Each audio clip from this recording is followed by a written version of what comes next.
that is a way to lure people into learning about the biology of sharks, is through this fear that has been engendered through movies like Jaws, and then of course exaggerated with things like Sharknado. And this is Defender Radio.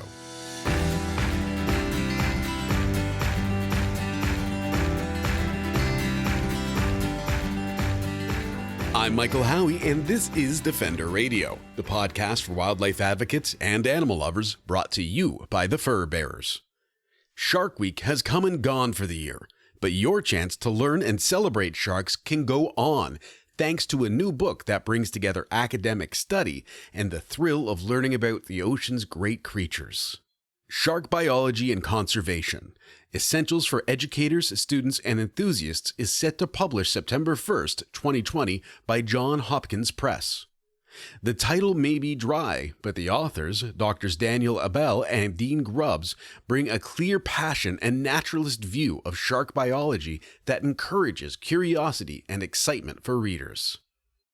Dr. Grubbs joined Defender Radio and discussed how he and Dr. Abel developed the book to be accessible for most readers, why including scientific information with context was important, and the incredible human impact on the hundreds of shark species that inhabit our planet. We also talked about our favorite shark movie. We also talked about our favorite monster shark movies, which shark is the Labrador retriever of the sea, and the oceanic adventure stories that captured our imaginations. Dr. Grubbs even took the time to give a scientific opinion of my irrational fear and firm belief that sharks inhabit Lake Ontario. Shark lovers, I've got one thing to let you know about before we start the interview. My friends over at animalstone.com don't just rock the terrestrial wildlife-inspired jewelry, they've got a shark. Bahamas the Shark Charm is available in silver and yellow gold and pairs wonderfully with the various bracelets and chains available. This isn't just ethically sourced, family-owned business jewelry for the sake of gorgeous jewelry. Every purchase of Bahamas the Shark Charm directly supports People of the Water, a nonprofit that contributes to major projects to protect our oceans, sharks, and caves. You can live every week like Shark Week with Bahamas the Shark Charm, so head over to animalstone.com and use promo code DEFENDERRADIO for 10% off. That's animalstone.com with promo code DEFENDERRADIO. I thought a fun place to start is at the beginning of the story of this book. Jason Motz, one of our writers who reviewed the book for us, wrote about remembering going to the library as a kid and seeing the great big shark books. And I have that exact same memory. And they were the wonderful, I don't know if they were National Geographic or another company, but the really highly illustrated, not a lot of actual text, but as a kid, a ton of fun to look at these amazing photos and diagrams of these giant sea monsters, so to speak. And now it's many, many years later.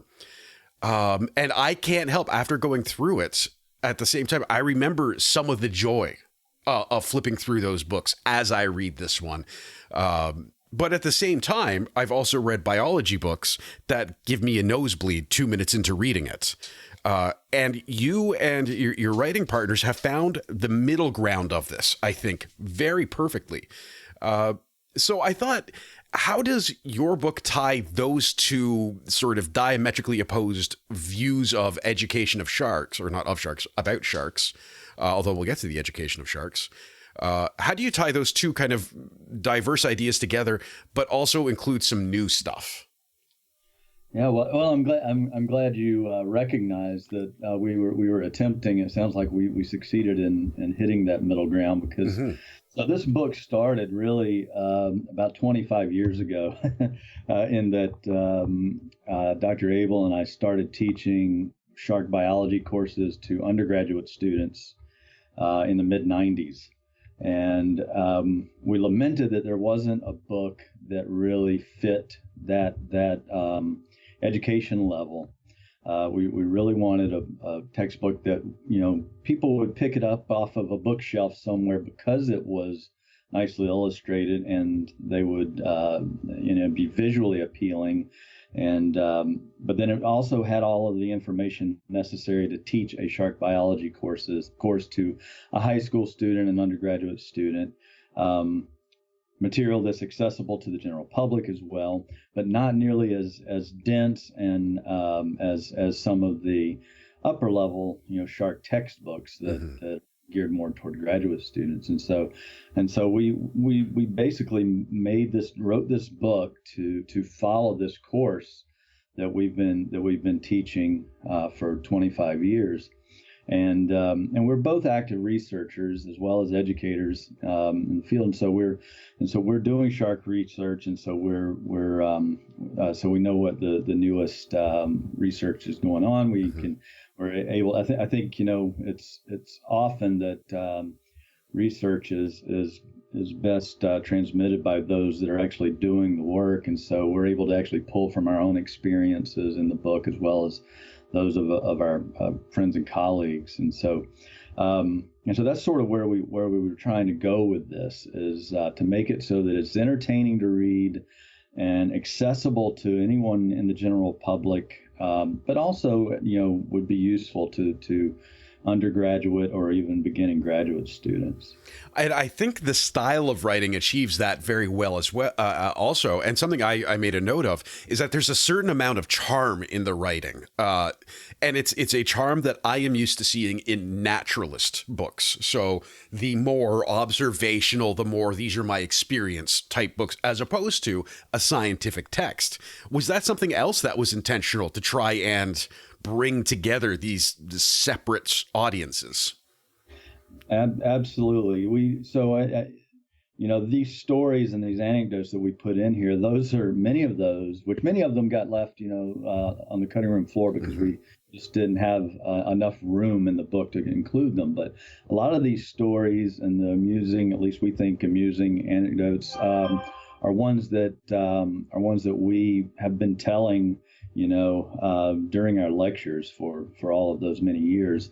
And of course, we get new stories all the time as well. And so that part of it's definitely true. But we're also both naturalists at heart. And, I was trained by, I think when you get to the PhD level in academia, there are fewer and fewer naturalists among the faculty, unfortunately.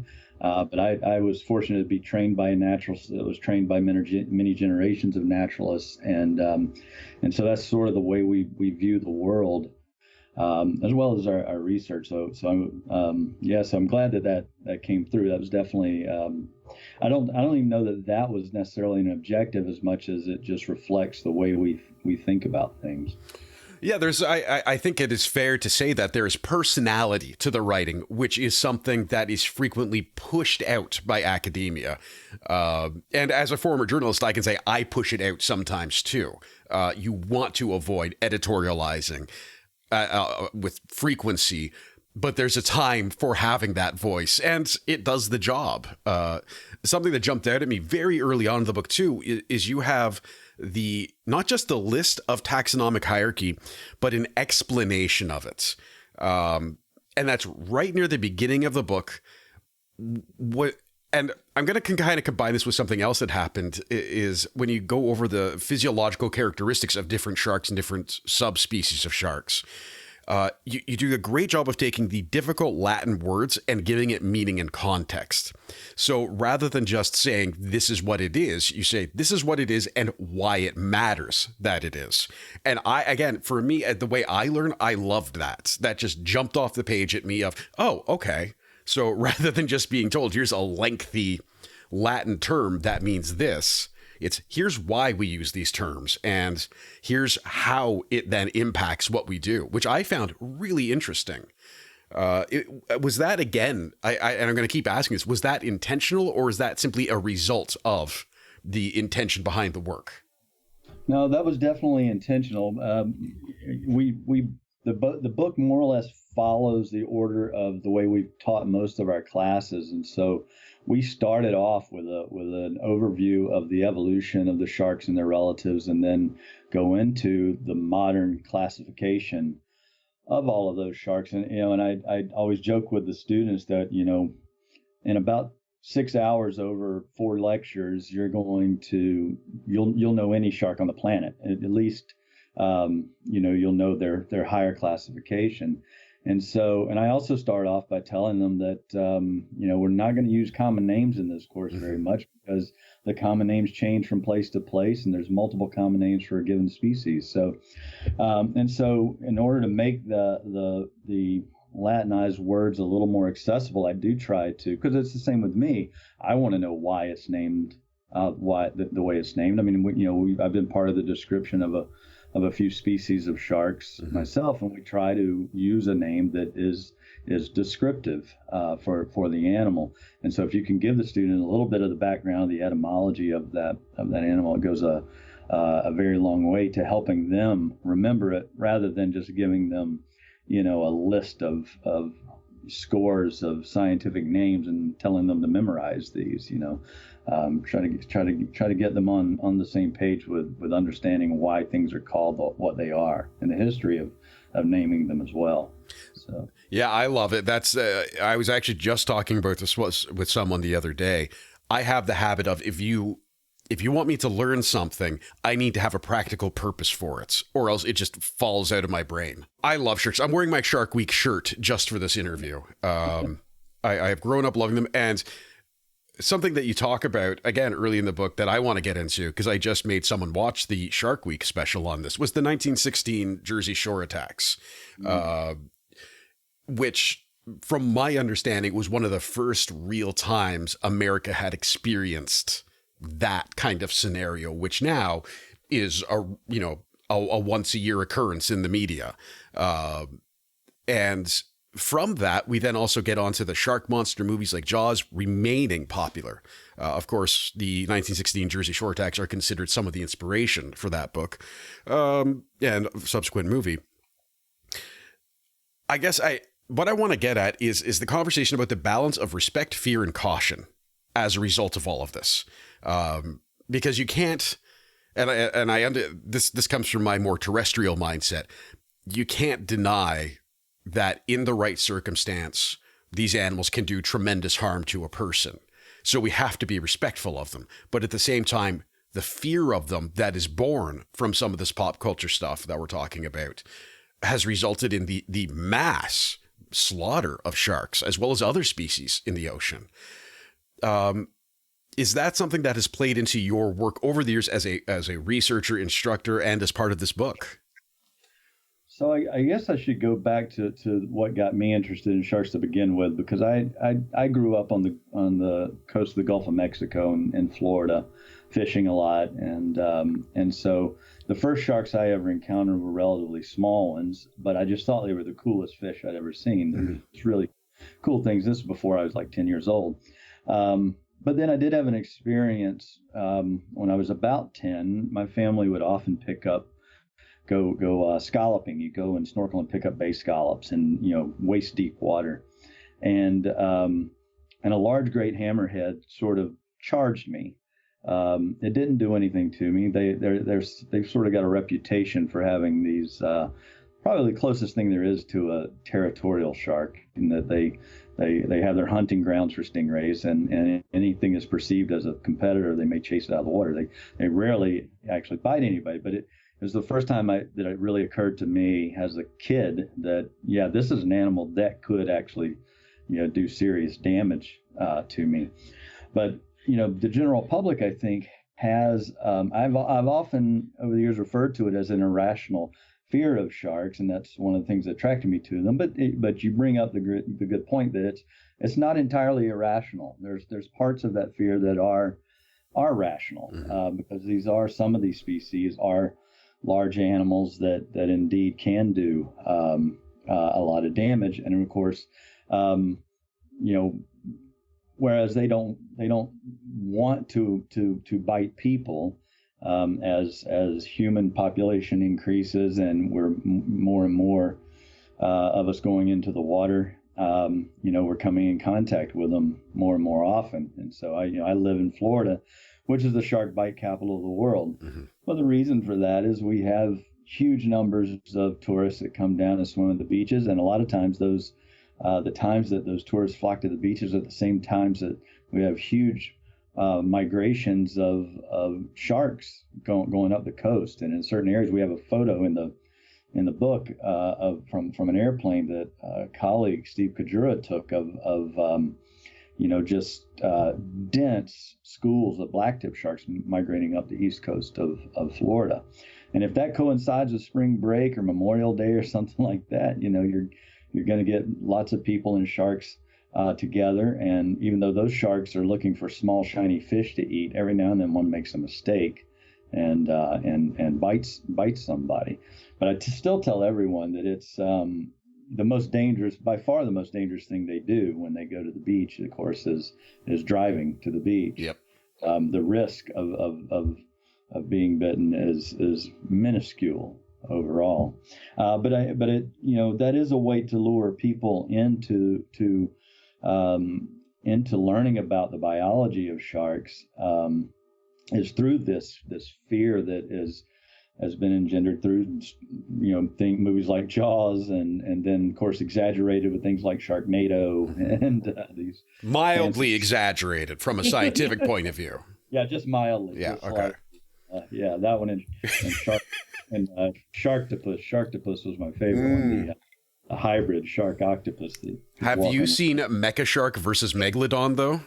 No, I have not seen that one. Oh, that's a good one too. They build Mecha Shark to battle Megalodon, and Mecha Shark comes back for a sequel as well. So I won't spoil it for you, but oh man, that's I have to put that on my Netflix list for sure. But yeah, I think it's a good way to lure people into wanting to learn more about sharks. And and one of the goals I think that we had in introducing students and the general public to sharks and shark biology is also making them understand that those sharks of myth and fancy are actually not a typical shark at all. Everybody thinks, you think of a shark, you think of a white shark or a bull shark or a tiger shark, the big ones that scare people. But in reality, most sharks are small animals, and actually most sharks live in the deep sea, and so try to introduce them to all of these other fantastic sharks that live in environments that we will never be able to visit generally. I think was a big goal as well. Oh, for sure. And I remember, again, aging and dating myself a bit, watching Sequest with the guy from, was it Rob, what's his name from Jaws? But that was a fun show too, because it was the mystery of the ocean. That was the entire premise. And that was, for me as a kid, that was enough. You mean this thing covers most of our planet and we don't know what's down there? For a little kid with anxiety, it's really a perfect storm. 2,000 Leagues Beneath the Sea. That was it for me. Yeah. Yo, that's a great one too. Although I still get frustrated when we get to the part of the author needed to make his money, so he just started naming species of fish for 4 pages. I like to joke about that, but talking about the fear of sharks and all of this, and you get into the adaptations and the physiological characteristics, especially the sensory part of it, and it's incredible the array of senses sharks have evolved, particularly compared to other species that I'm aware of. One of the things, though, that I wanted to touch on is the concept of to use a phrase from Brooklyn Nine-Nine, mouthfeel. Sharks will test things with their mouths to a degree. Is that true? Because I know that's like with dogs. They've got all these wonderful senses, but sometimes you need to put it in your mouth to figure out what it is. Yeah, absolutely. Well, they don't have hands with opposable thumbs to feel it. So absolutely they do that. They do have taste buds, so they can taste as well. So they're getting some taste out of it. But there's no doubt that they want to. Sharks have are unusual in that they have their serially replaceable teeth, and so if they break their teeth, they can of course replace them. But they don't want to do that. That costs energy. to replace their teeth. So if you can sort of test something a little bit first, and see if it's potentially edible or if it's potentially going to break your teeth, then that's a good thing to preserve those teeth. And I'm convinced that I've tagged somewhere on the order of 25 or 30,000 sharks, and I've been bitten a handful of times that required medical attention. But the only times that it's been bad enough to really spend time in the hospital was on my hands when I wasn't wearing gloves. And I've been bitten probably 25 times when I've had my hand in gloves, but the shark bit and I was able to get my hand out of the glove and leave the shark with the glove in its mouth. Jeez. And I'm convinced that what that is that as soon as when that shark is biting, when its teeth hit that glove, there's this, tiny fraction of a second that it is essentially its brain is figuring out whether that is something that it should bite or not. And so it's sort of this test that as soon as it makes contact, it slows down ever so slightly. You could barely be able to detect it in a slow motion camera, but just enough time to give you the ability to get your hand out of the glove. And if you don't do that, if you don't have that glove on, then you get bit and it latches on, and then you have to call for help.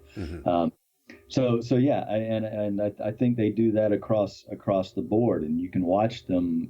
Things like nurse sharks and my co-author's favorite, the horn sharks. When they bite something like a sea urchin, they don't just go all in and crunch it. They basically will suck it in, give it a little bite, spit it out, bring it back in, give it a little bite, make sure that they get it all, crushed up just right and tenderized, so to speak, before they swallow this thing, even if it's something hard like a lobster shell or a sea urchin. Now, which shark is the Labrador retriever of the sea, in that they just swallow it, and if they don't like it, they'll throw it up later on the couch? well, a lot of sharks can do that. A lot of sharks can evert their stomachs. But now, I think tiger sharks are the ones that are most notorious for eating things that are decidedly inedible. Yeah.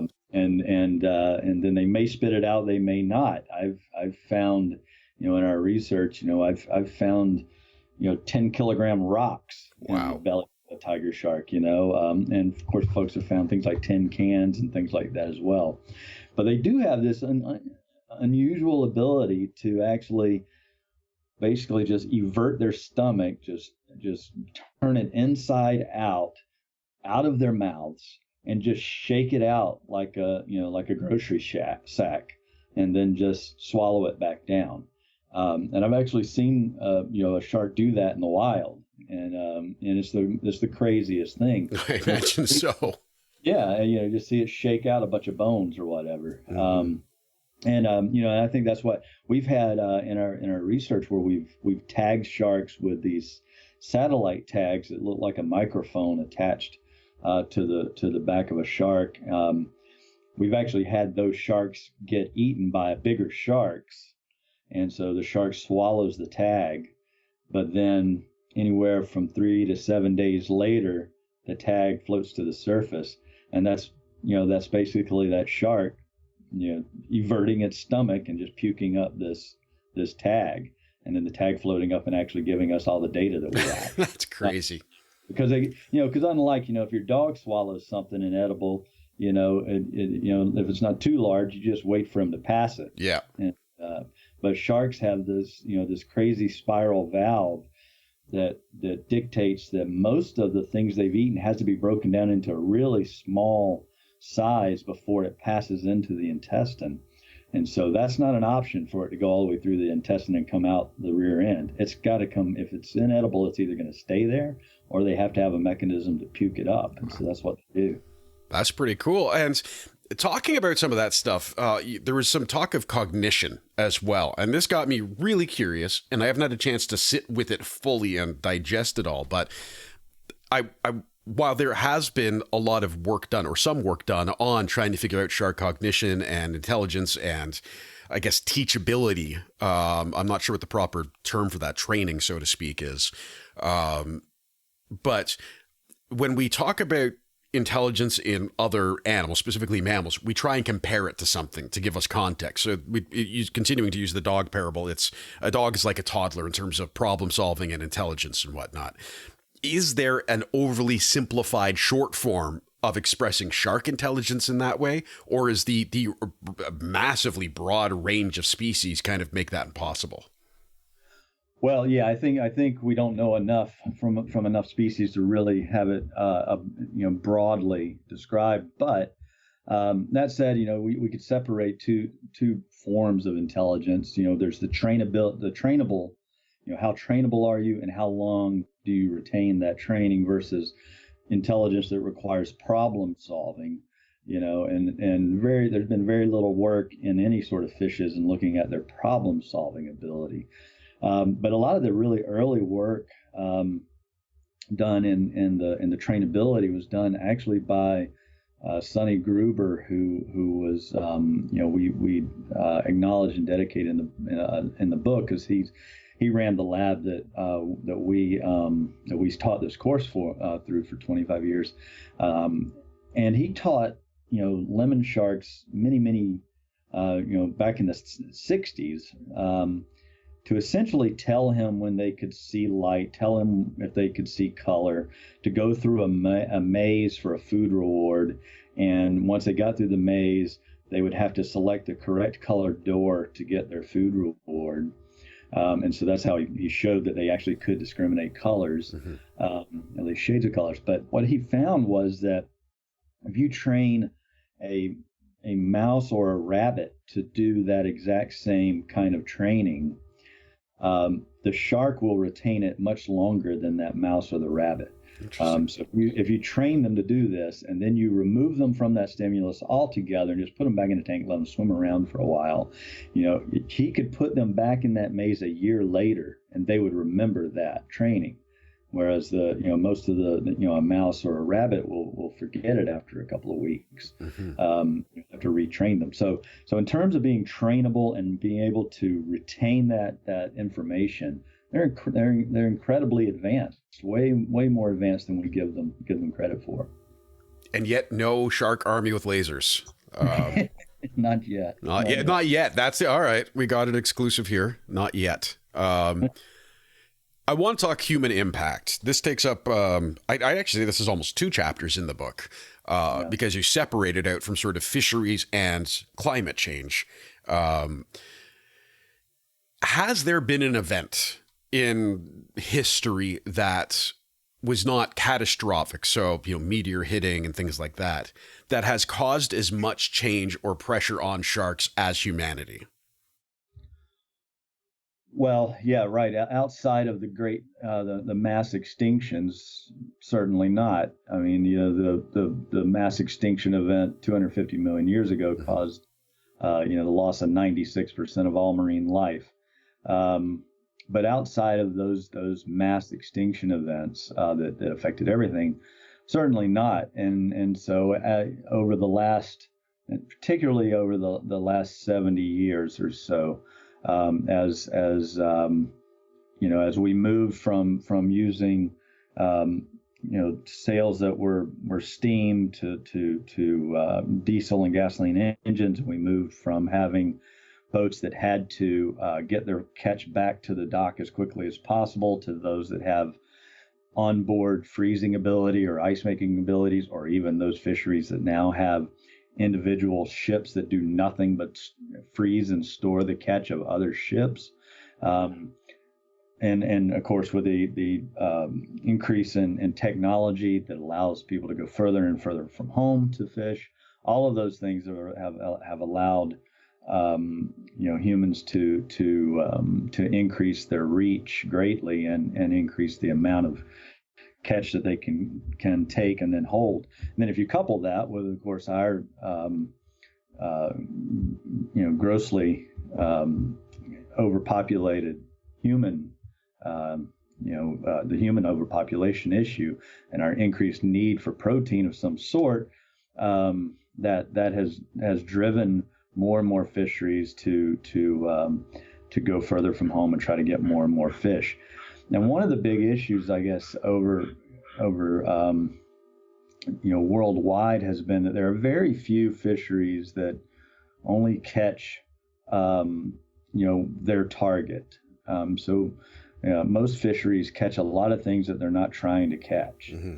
And so if you run into where the shark issue really has run into a buzzsaw is if you have fisheries that are targeting things that like tunas that reproduce really quickly, and that you could actually overfish many tuna populations severely, and then if you gave them a break for a few years, they recover because they reproduce so quickly. But the sharks don't. The sharks have most of the ones that are caught in fisheries are live bearers, so they're giving birth to live young. They take many years to reach sexual maturity, and so if they're caught in those same fisheries with the tuna and their population declines by 90% or whatever it might be, it may take many decades for them to recover. And of course, we saw that in the U.S. With when the directed shark fishery started in the 1980s, and in no time, shark populations were really dropped dramatically, some by 90% or more. Fortunately, in the U.S., we've had a really aggressive efforts to manage the stocks, and so most of our shark stocks, for example, on the east coast of the U.S., where I do my work, have recovered or are at least recovering. But even within the sharks themselves, you may have one species, like say a blacktip shark, that's capable because it reproduces relatively quickly and frequently. Its population may recover in 10 years, but then on the other end of the spectrum, you have a species like a dusky shark that may take 70 years for its population to double.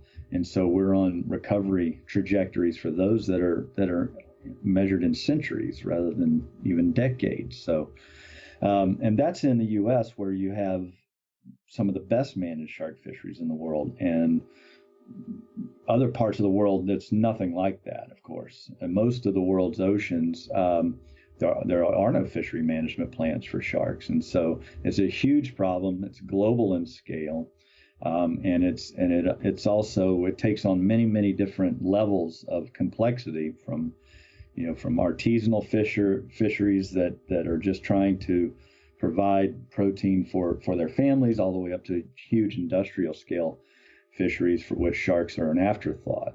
So it's a difficult problem to deal with, but there are a lot of people interested in it, and a lot more people that are really concerned with conservation of sharks, and so that's a good thing. We've moved leaps forward in the last 20 years. Something that I always find, I don't know if it's surprising per se anymore, but of note is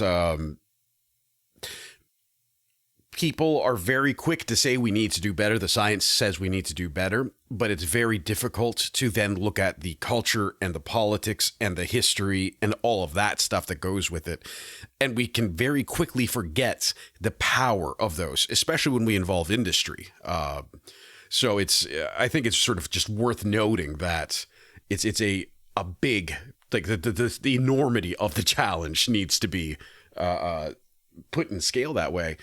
And part of that too is talking climate change. So how is climate change? I mean, I think there's obvious ways, but what are maybe the more direct ways climate change is affecting general shark populations, or more specifically shark habitat?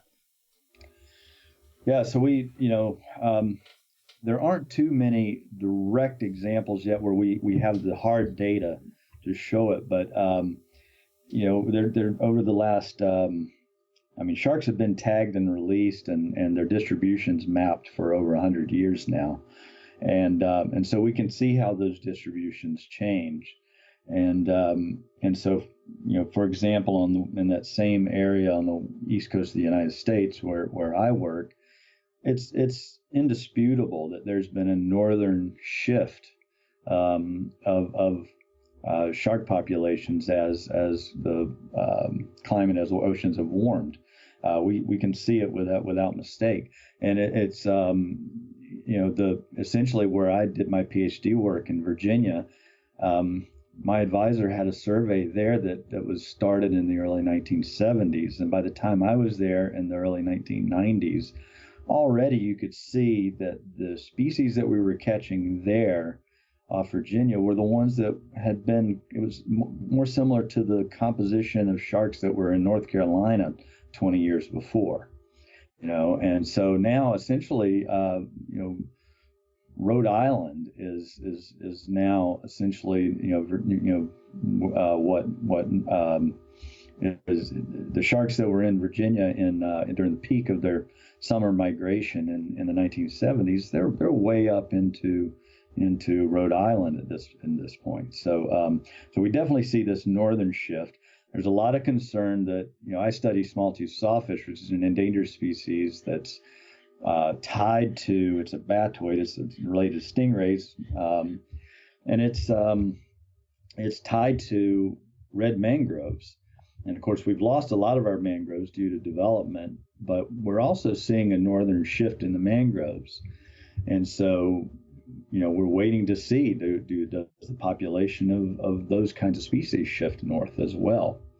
And of course, there's a really interesting dichotomy setting up that we're trying to get a handle on now in the eastern U.S., where you have populations of the same species of sharks that are on the east coast in the Atlantic, and those in the Gulf of Mexico have a different population.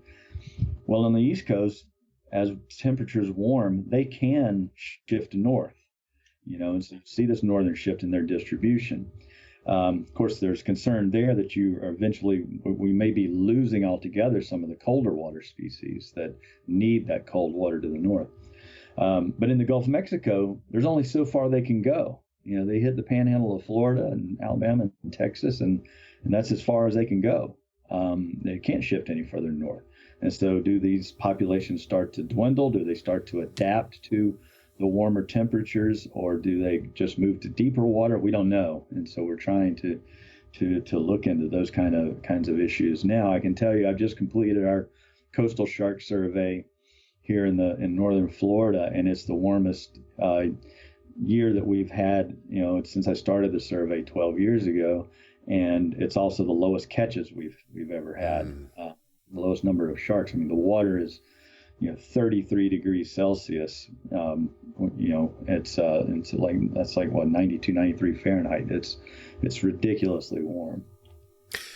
Yeah, it's scary out there. And I even remember there was it might have been Shark Week, it might have been something else, about off New England, the white sharks returning because the seals have returned.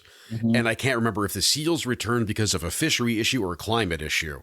But it was a great sort of example of we have to be ready to adapt.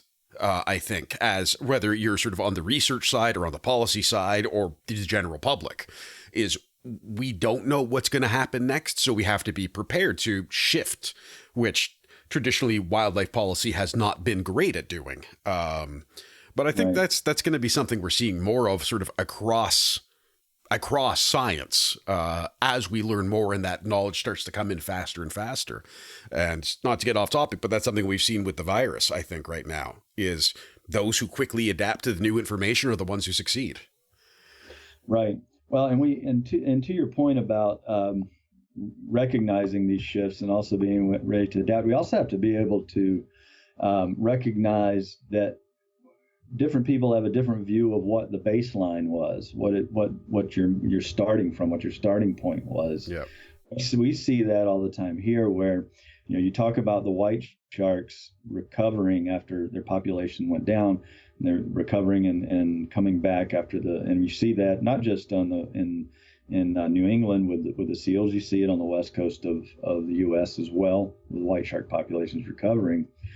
Well, if your baseline, if you think the starting point is when the white sharks were at a minimum, then you think the world is exploding with white sharks now.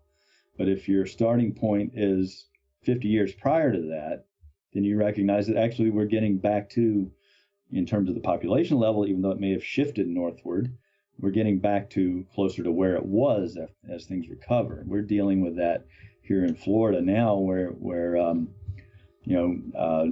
different fisheries, recreational fishers, are concerned because so many of their desired catch, their snappers and grouper, get eaten by sharks when they're coming to the boat. And they're like, the sharks are out of control. We need to start culling sharks because I've been fishing here 25 years and we've never seen them like this. And my answer is, you're absolutely right. In 25 years, you haven't seen them like this, because 25 years ago was when the population was collapsed. But if you were here 40 years ago, when I started fishing these same regions in the Gulf of Mexico as a kid, 45 years ago even, you would have seen this many sharks here. And so we're getting back to a new, a new normal, so to speak. So, and getting everybody to recognize that's a big part of the problem. We deal with we do a lot of coexistence work for communities. And one of the absolute largest issues we come up against is, well, I've lived here for 20 years and I've never seen a coyote. Right. Or I've, one of the ones that we hear a lot actually is about beavers. As you may know, beavers covered North America. Just right. Absolutely. They managed our entire landscape.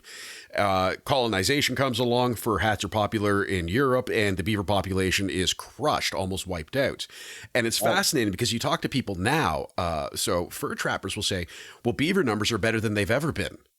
No, they're not. They're never going. It's not possible for them to be what they were because the land doesn't exist anymore. Right. But it's the exact same logic of what I have seen is the baseline. And when we talk about biology, and this is hard, this is the same as that whole billionaire shouldn't exist concept. Our brains struggle to hold the volume of numbers that we're talking about. Like, we can't look 5 years back and forth and say, well, we fixed it. We have to look hundreds of years if we're looking at ecosystem, if not thousands of years at times. And that's hard to do unless you have specifically been trained to do it. Yeah, exactly. And then if you throw in to that the complexity that climate change adds to that, then that just elevates it by an order of magnitude. Yeah. Considerations. Which are always fun conversations. So I have two questions left. One is very serious. One is a little less serious. I'll let you decide which is which. The first is where people should start if they want to get involved in protecting sharks and their habitats.